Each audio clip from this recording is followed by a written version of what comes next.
Zidane Danny, Electro Ninja here, and welcome back to Electro Ninja's Lab. In today's video, we are talking about a post-apocalyptic show. Oh my gosh, this is probably going to become very common very soon. If you guys don't know about this, Netflix is currently doing a lot of post-apocalyptic shows on currently.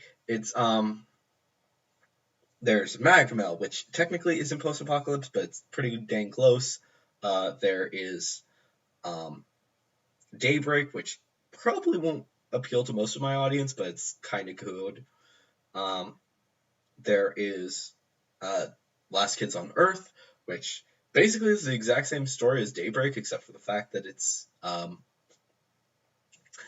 way more appropriate. And finally, this amazing show, Kipo and the Wonder Beasts. Oh my gosh, this show is ridiculous. Unlike most of the post-apocalypse shows, this story is about a young girl who has been living in a kind of post-apocalyptic world for quite a while, and her people have as well.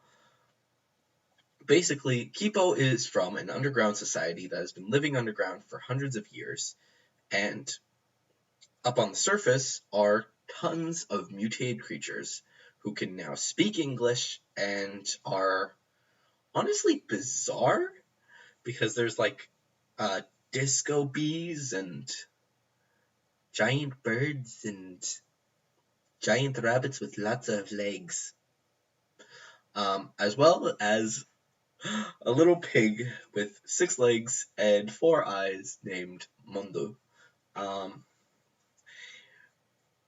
She, of course, adopts Mondo and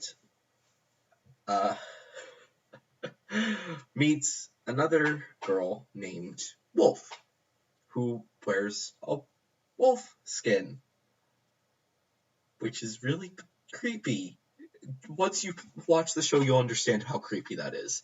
Eventually, the two of them meet 2 other characters, including a weird bug baby that ages really quickly and then rebirths, but retains all thoughts and memories from the entire time.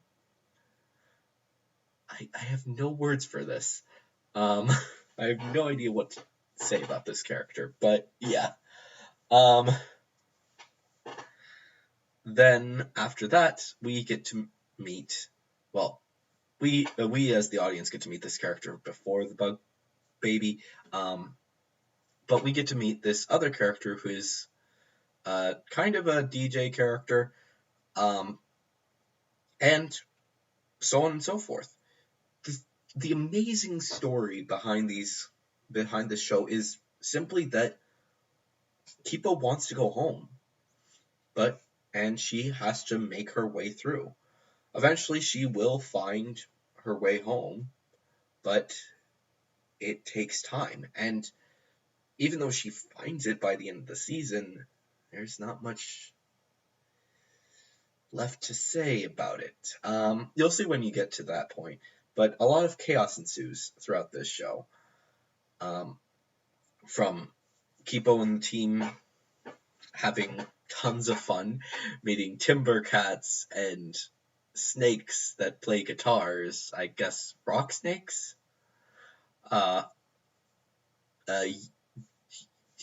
Yoga raccoons, and yeah, there's a lot of characters in this.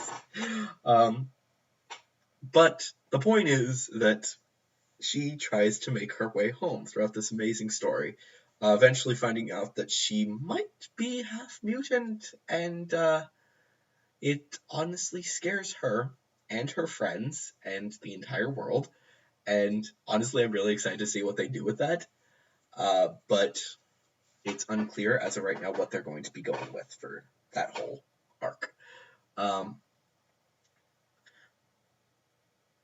And honestly, it's just lots of fun.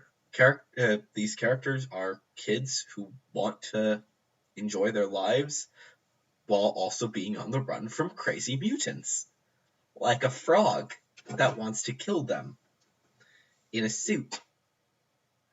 and then joins their team, kind of, not really. Um, as well as a few other characters, including the main bad guy of the series, Scarlemagne, who's basically a weird monkey guy that wants to control humans and make them dance. He's really creepy, and I don't understand why. Um, that's the main thing that you guys need to know about him. Um, and honestly, it's a fun show. These characters grow as you're watching the show, and you get to understand them a bit more. Um, and something that I do have to say is that the whole idea of relationships and stuff that happens within this show is actually completely a reasonable way to go about it. These kids are young, they are not really sure of their feelings, and they talk about it. Um, but it's to a much lesser extent than most shows nowadays will actually go into. Um, while Miraculous, for a good example, doesn't usually stray, well, very much talk about the relationship between Ladybug and Cat Noir, as well as their other friends, with a few little hints here and there for Rose and Julica, as well as Nathaniel and Mark. But they don't really, but it goes in depth with that. That's the main focus of the show, and other shows like it, such as 12 Forever and um, uh, tons of shows. It's honestly ridiculous. I can't think of all of them. Um, but a lot of shows will go really in depth with these things, and it's kind of bizarre. Um, and they actually handle it pretty well. There's like one instance where they actually deal with, well, actually two instances nowadays. Um, but one instance where Kipo falls in love with the boy, and I keep forgetting what his name is, but um, but she falls in love with him. He doesn't return her feelings and is gay. And it honestly just felt like the reason that they did that was because they didn't really want the characters in this to actually get into a relationship with each other. It was basically a way to avoid shippers, I believe, for this, because of the fact that, honestly, as of the beginning of the show, I was kind of thinking that it was either going to be that one of the two girls was going to end up with him. But honestly, it feels like they mostly did that just to make sure that all of the characters don't really get into a relationship with each other, which honestly is a decent thing because most of the time it's really a weird situation to actually be doing that in shows where people who are really good friends end up getting into a relationship. Believe me, it happens way more often than you think, but it's in real life and in that situation, it's a weird situation because if let's say that you're in a group of friends and two of you decide to start dating, uh, then suddenly out of nowhere, one of you, the two of you, break up and there's no going back. Let's say it's a really really bad breakup. Then your friends have to decide which one do we go with. Do we go with the one who is at fault, or do we go with the one who isn't? I'm sorry, I'm projecting, and I'm sorry because this has actually happened. This did happen with me on the day that this video is releasing 2 years ago. But the point is that is kind of the situation that happens. People are like people want to be friends with both people, but because of the breakup, especially if it's a really, really bad one, there's just no going back.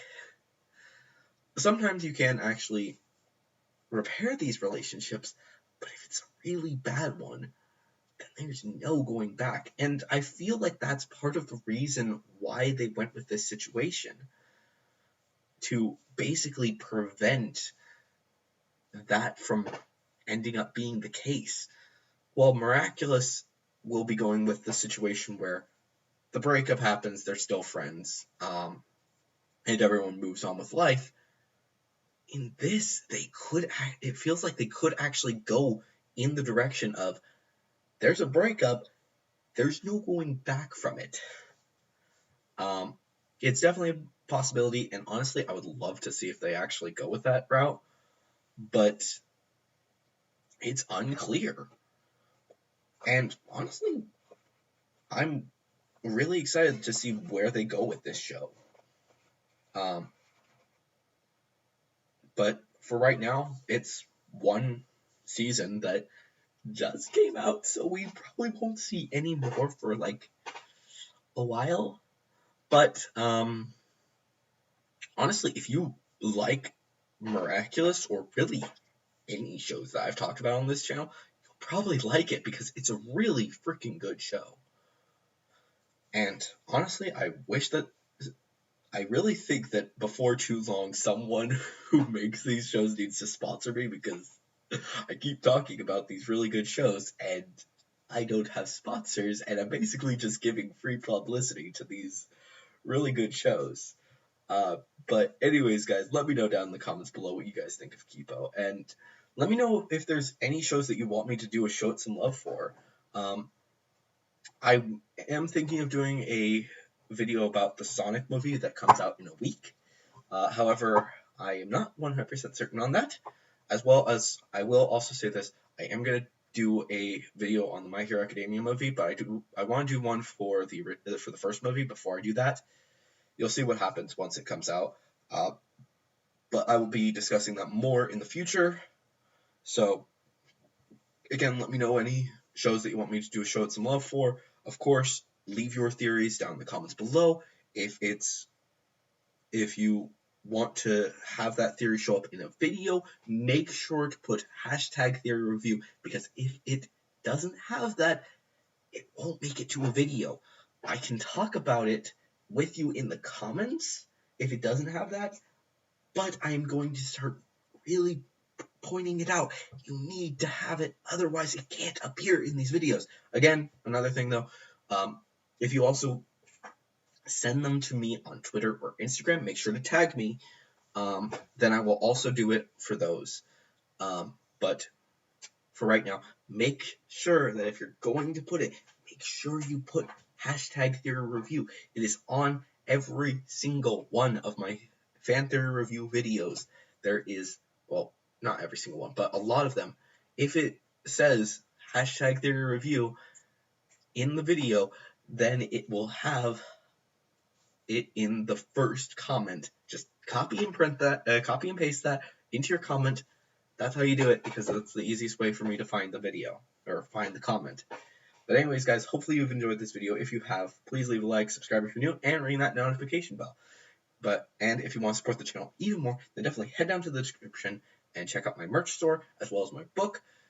But anyways, guys, I've been Electric Ninja, and I'll see you guys next time. But on!